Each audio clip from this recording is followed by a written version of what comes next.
In the Constitution, Article 203 talks about the qualifications, the duties and responsibilities.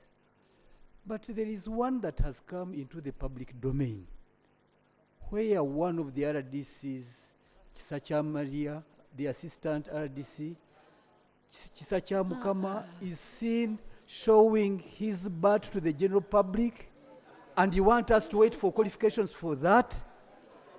Is the president demeaning this country? Honorable Sechi. Is the president demeaning this country? Sechi. Yes, right. Sechi. Sech.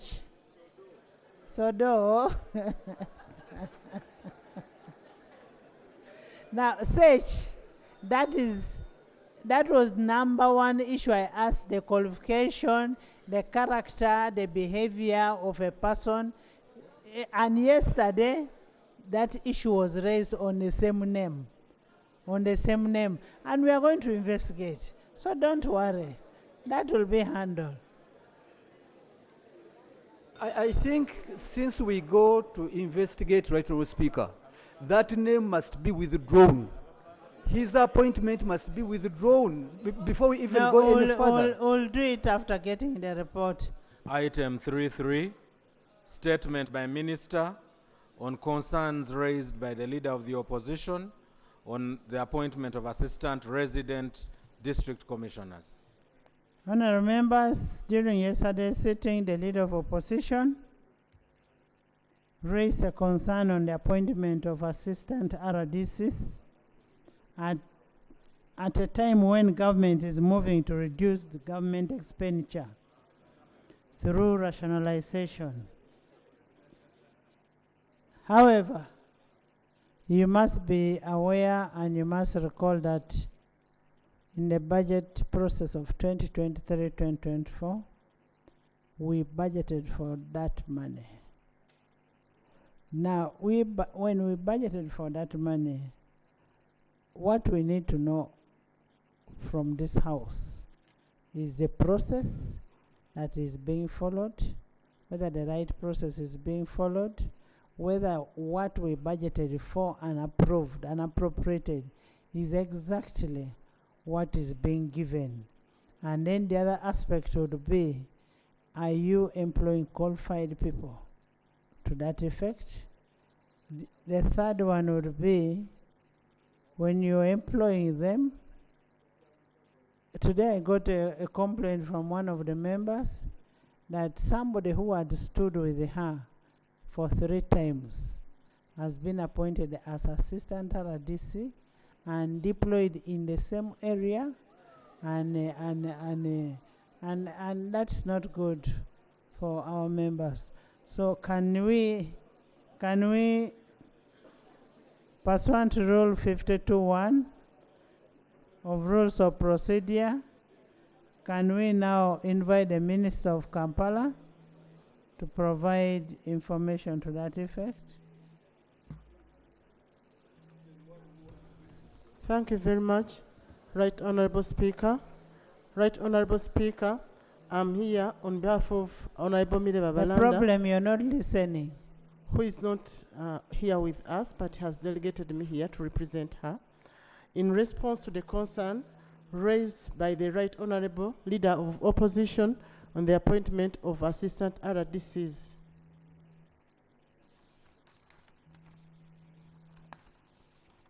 Right Honourable Speaker and Honourable colleagues, in response to the matter raised by Honourable Leader of Opposition in regard to the appointment of the Assistant RDCs / RCCs in the House yesterday, I would like to respond as follows.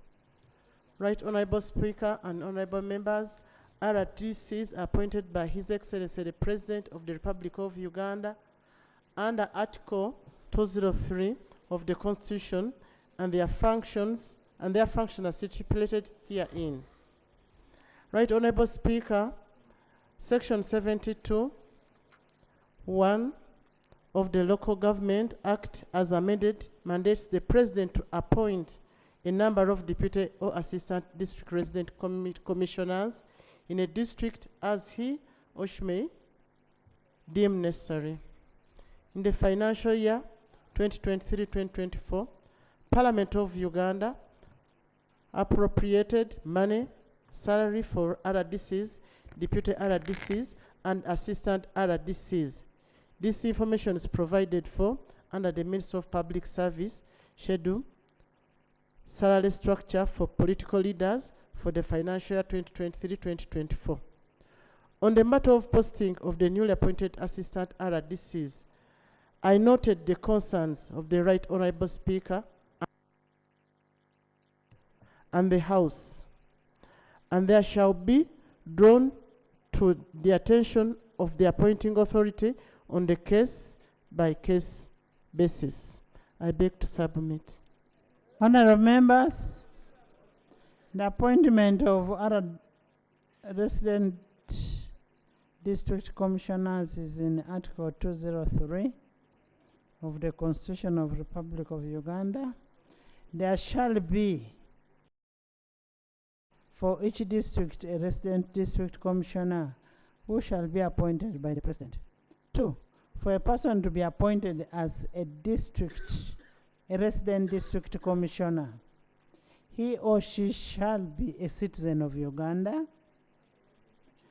and qualified to be a member of Parliament. That is 1, qualified to be a member of Parliament. 2, the function of the resident district commissioners are to monitor and implement an implementation of the central and local government services in the district. 2, to act as chairpersons of the district security committee of the district. And 3, Ajat, I want you to listen to 3. To carry out such functions as may be assigned by the President or prescribed by Parliament by law. Prescribed by Parliament by law. That is, take note of that. 1, Ajat, we want a list of all the RDCs of this country, the list of all the deputies, a list of all the assistant RDCs. Now don't guide me on what to say. 2, we need the qualifications of all these RDCs, deputies, and assistants. 3, we need a due diligence on these RDCs.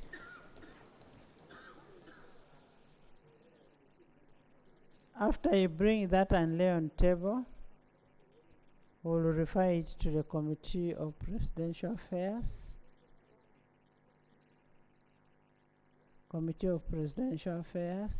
and most importantly, the regional balance, the equity.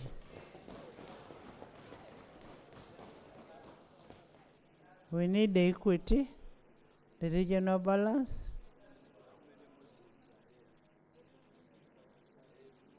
and I'll give you,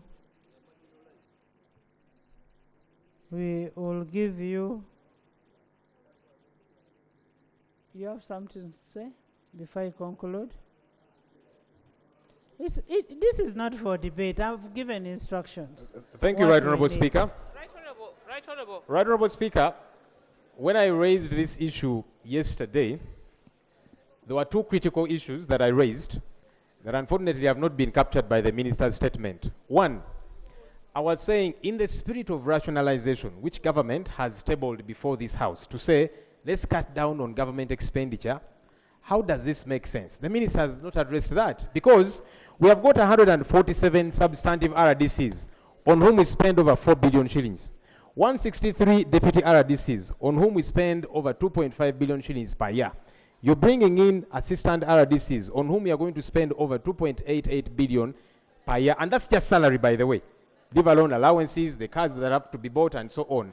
And so wanted the minister to help this house understand how do you tell us about rationalization, and yet you are bringing all of this as well. Honorable Lob, now that I've referred it to the committee should be able to come out with all the questions that you raised. And you'll even put it in writing to the committee, the issues that you need to understand with this recruitment. Thank you, Right Honourable Speaker. I just wanted to, and I think that can happen, I just wanted to give some feedback to the minister that the statement she has presented actually is not what we did ask for. Maybe if she's saying she's going to present a better statement to the committee, because this is completely different from the issues that we raised, Madam Minister. Completely different. And yet we need answers. She'll appear before the committee. Thank you. Next item.